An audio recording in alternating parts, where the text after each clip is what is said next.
The gates of Ashwood University. When Marcus stepped through the polished iron gates of Ashwood University, his full scholarship papers tucked neatly in his worn backpack, he figured his toughest battle would be cracking the mysteries of differential equations. He'd spent years grinding through textbooks, earning straight A's, and dreaming of a place like this, an Ivy League haven where intellect was supposed to reign supreme. But the moment his sneakers hit the cobblestone path, he felt the weight of 100 pairs of eyes sizing him up.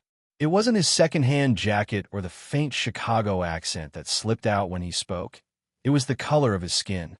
And the privileged pack of frat boys lounging by the fountain? They'd already decided he didn't belong. What they didn't know, what they couldn't know, was that before Marcus ever aced a single test, he'd spent his teenage years training in some of the roughest martial arts dojos on Chicago's west side. Back a fighter like him into a corner, and you're begging for a lesson in consequences. These rich kids were about to find out the hard way. Picture this. Marcus's first day at Ashwood. A swarm of designer hoodies and trust fund smirks fills the quad. He's weaving through them, his mom's carefully ironed blazer hanging a little loose on his lean frame. He's headed to advanced thermodynamics, syllabus already half memorized, when a voice cuts through the chatter. Lost, huh? Community college is back in the city. The voice belongs to Ethan Caldwell, a blonde-haired junior with a grin that probably cost more than Marcus's entire wardrobe. Ethan's leaning against a stone pillar, his frat brothers snickering behind him. Marcus doesn't flinch. He keeps walking, shoulders squared, chin up. Growing up where he did, you learn quick. Don't let them see you sweat. Let them think they've got you pegged. Inside his backpack, though, are 3 acceptance letters from top-tier schools and a stack of martial arts medals that had wiped those smirks clean off their faces. The whispers trail him into the lecture hall. Affirmative action higher, Ethan mutters, loud enough for the room to hear, his crew nodding like it's gospel. Marcus slides into a seat near the front, ignoring them. Then Professor Langston tosses out a curveball, a question on entropy that leaves the class silent, scratching their heads. Every hand stays down except one. Marcus's. He walks through the answer, breaking down the second law of thermodynamics like it's a bedtime story. The look on Ethan's face? Like he just swallowed his own designer watch. But that's when the real game begins. After class, Ethan and his posse corner Marcus in the hallway. "Hey, scholarship boy," Ethan says, stepping into his path. "We've got a little tradition here at Ashwood. Newbies got to prove they belong." His buddies fan out, blocking the exits. Marcus feels his muscles coil, not from nerves, but from instinct honed over years of sparring. He could drop them all right here, leave them dazed on the polished floor. But his mom's voice echoes in his head. "You're not there to fight, Marcus. You're there to beat them at their own game." Ethan's crew doesn't see it yet, but they've just stepped into a trap they can't swagger out of. Marcus slips his phone from his pocket, thumb brushing the record button. "Look, guys," he says, voice steady. "I'm just here to study.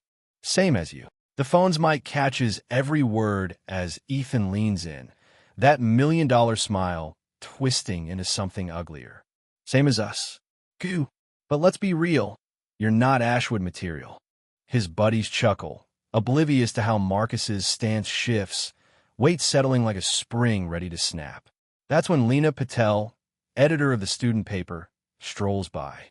She's been digging into Ashwood's dirty laundry for months, its legacy of exclusion, its unspoken rules. She doesn't stop, doesn't look up, but her phone's recording too. Bullies like Ethan get so fixated on their prey, they miss the bigger picture.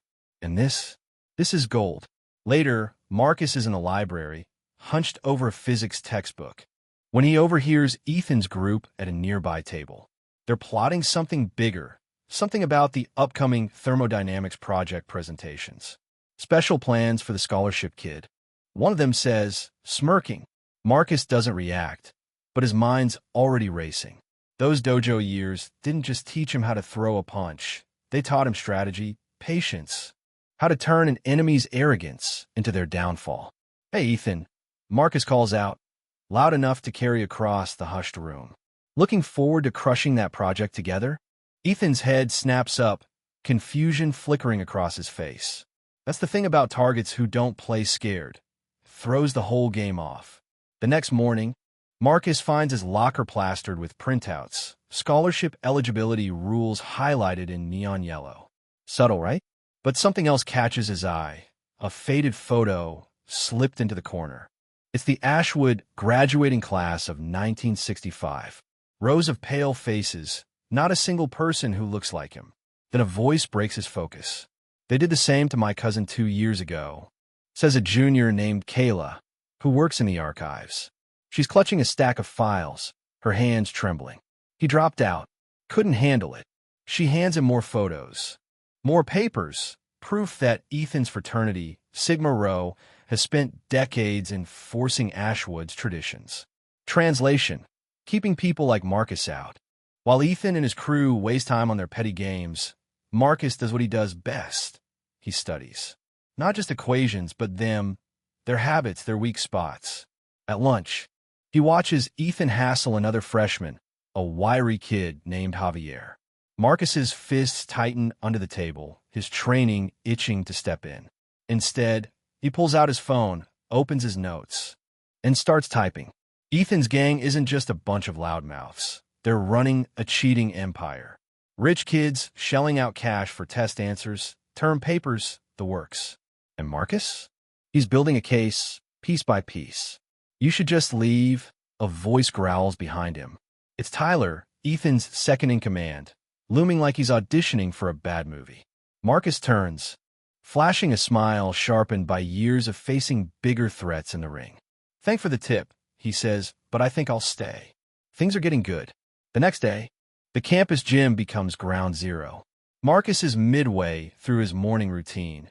Push-ups, stretches, a ritual he's kept since he was 12, when Ethan and his crew swagger in. They don't know about the hours he's logged dodging punches and perfecting kicks.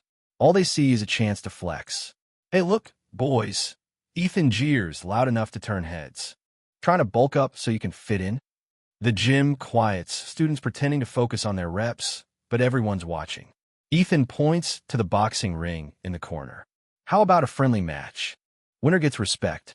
Loser knows where he stands. He's grinning like he's already won. State boxing champ.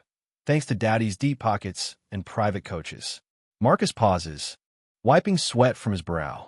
You sure? He asks, giving Ethan an out. But Ethan's peeling off his jacket. Sigma Rho brothers circling the ring like vultures. Word spreads fast at Ashwood. The gym's packed now, phones out.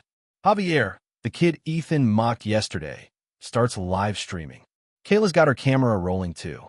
Even some of Ethan's own frat brothers can't resist. Everyone loves a good reckoning. First to tap out loses, Ethan declares, bouncing on his toes. Marcus nods, calm as a still pond. When Ethan throws his first punch, a crisp, practiced jab, Marcus moves like liquid, sidestepping so fast Ethan's fist hits air. Then, in one fluid motion, Marcus sweeps Ethan's legs, sending him crashing to the mat. The gym erupts as Ethan blinks up at the ceiling dazed. The video of Ethan eating canvas goes viral before lunch. But Marcus isn't celebrating. He knows this is when entitled bullies get nasty, when their perfect little world starts to crack.